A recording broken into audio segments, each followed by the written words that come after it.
Yes, brother from the center mic. My name is Ramakrishna. I am a physiotherapy student.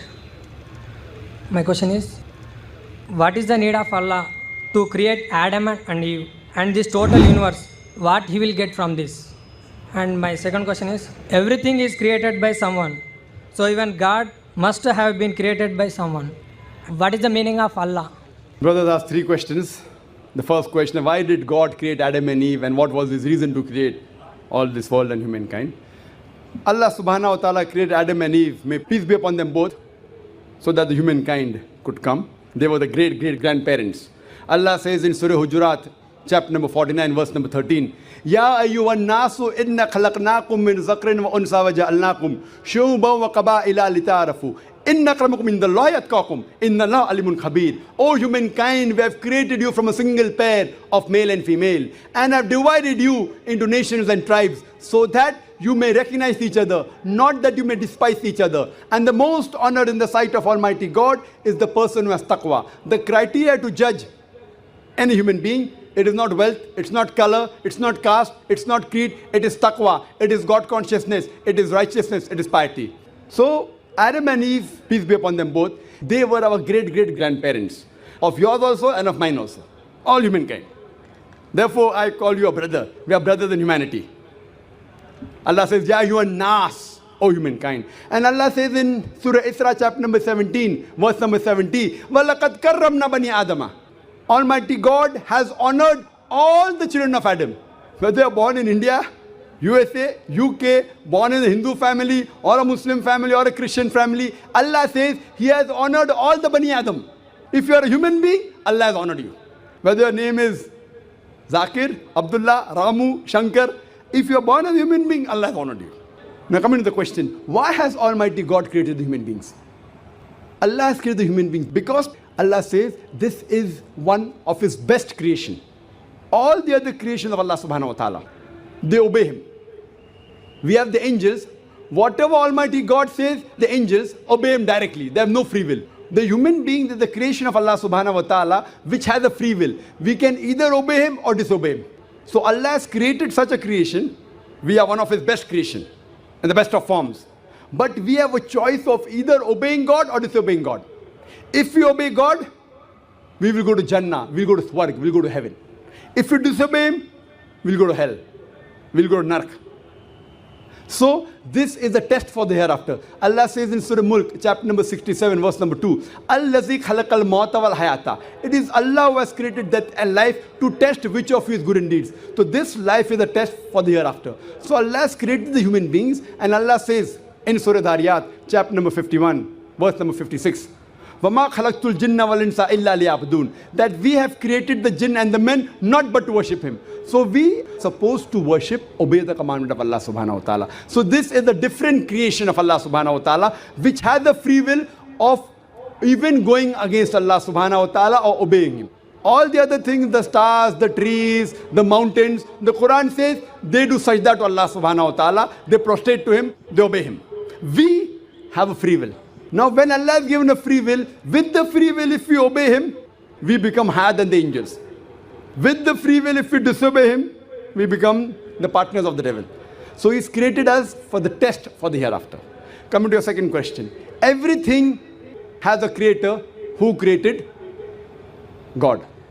If anyone says everything has a creator, it is a wrong statement. Every created thing has a creator. The definition of God is He is uncreated. The moment you say who created God, He's not God.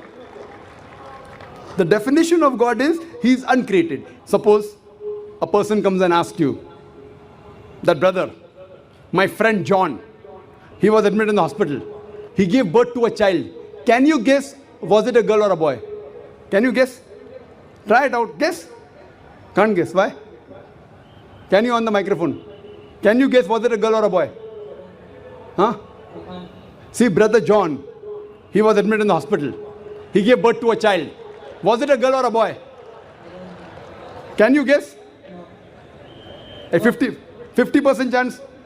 Girl or boy? People are laughing. Why? Can you guess? Can't guess. Why?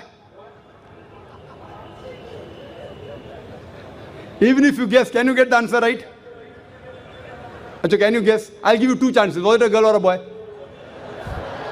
Try it out. Girl.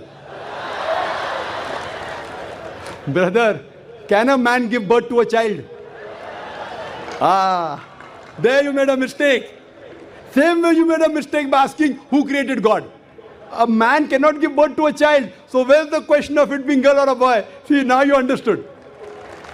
Now that's good, brother. So it was a man cannot give birth to a child. So where's the question of a girl or a boy? So when you're asking who created God, God by definition, Allah by definition is uncreated. The moment you say who created Allah, He's not Allah. Walam yakul lahu kufuwan ahad. There's nothing like Him. Coming to your last part of the question, who is Allah? Who is Allah? The best definition I can give you is quote to you Surah Ikhlas, chapter number 112, verse number 1 to 4. It's mentioned in the Quran, Kul huwallahu ahad. Say He's Allah one and only. Allahu samad. Allah the absolute eternal. Lam yalid walam yulad. He begets not nor is he begotten. Walam yakul lahu kufuwan ahad. There's nothing like Him. This is a four-line definition of Allah subhanahu wa ta'ala.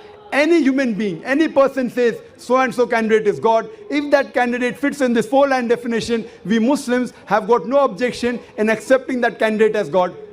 Four-line definition. This is the litmus test for theology, for the study of God. First is Qul huwallahu ahad. Say He's Allah one and only. Allahu samad. Allah the absolute eternal. Lam yalid walam yulad. He begets not nor is he begotten. Walam yakul lahu kufuwan ahad. There's nothing like Him. If you go to the Hindu scriptures, the same is mentioned in the Hindu scriptures. Kul huwallahu ahad is mentioned if you read Chandogya Upanishad, chapter number 6, section number 2, verse number 1. Ekkam evidityam. God is only one without a second. Second test. Allahu samad. Allah the absolute eternal. Bhagavad Gita, chapter number 10, verse number 3 says, I am known as the Lord of all the worlds, the unbegotten, the beginningless. Third test. Lam yalid walam yulad. He begets not nor is he begotten. It's mentioned in the Shvetasvatara Upanishad, chapter number 6, verse number 9. Nachasya kasij, janita na chadipa. Of Him there are no lords. He has got no parents. Almighty God has got no father. He has got no mother. And walam yakul lahu kufuwan ahad. There's nothing like Him is mentioned in Shvetasvatara Upanishad, chapter number 4, verse number 19. And Yajurved, chapter number 32, verse number 3, where it says, Natasya pratima asti. Of that God, there is no pratima, there is no idol, there is no image, there is no photograph, there is no sculpture. Who says that? Yajurved, chapter number 32, verse number 3. Same as walam yakul lahu kufuwan ahad.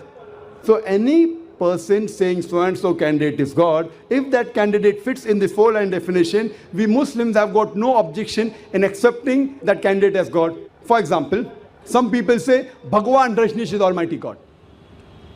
Once during question answer time, a Hindu told me, we don't believe Bhagwan Rajneesh to be God. I never said that the Hindus believe Bhagwan Rajneesh is God. I said some people believe Bhagwan Rajneesh to be God. Let us put this Rajneesh to test. First test is Qul huwallahu ahad. Say He's Allah one and only. Was Rajneesh one and only? Was he the only man who claimed divinity? There are hundreds of them. And in this country, we have thousands of men who have claimed divinity. He's not the only one.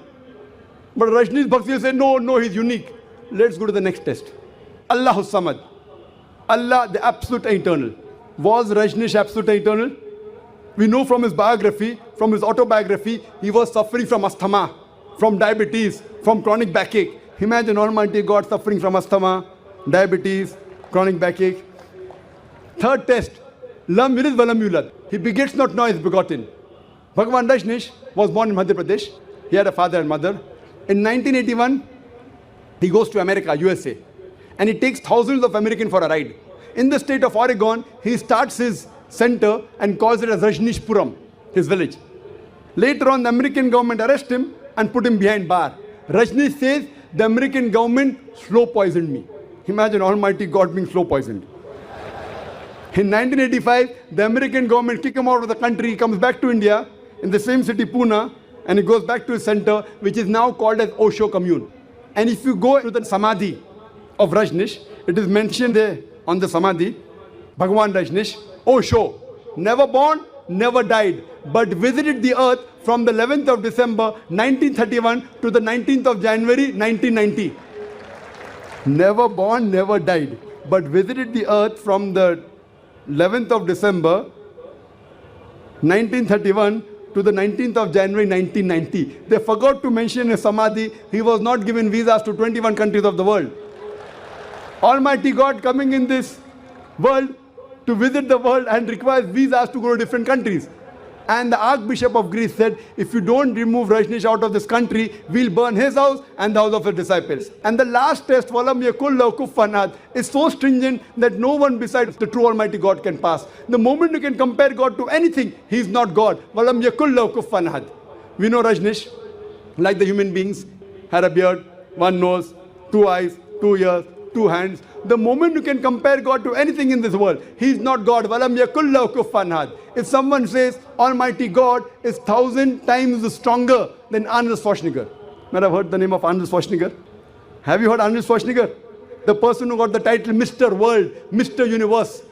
The strongest man in the world, the strongest man in the universe. The moment you can compare God to anyone, whether it be Arnold Schwarzenegger, whether it be Dara Singh, whether it be King Kong, whether it be 1,000 times or 1,000,000 times. The moment you can compare God to anything in this world, he is not God. Walam yakul lahu kufuwan ahad. There is nothing like him. So this is a 4-line definition of Allah subhanahu wa ta'ala given in the Quran. Whichever God you are worshipping, brother, put that God to the test of Surah Ikhlas. If that God passes, that is the true God. Otherwise, it's a fake God.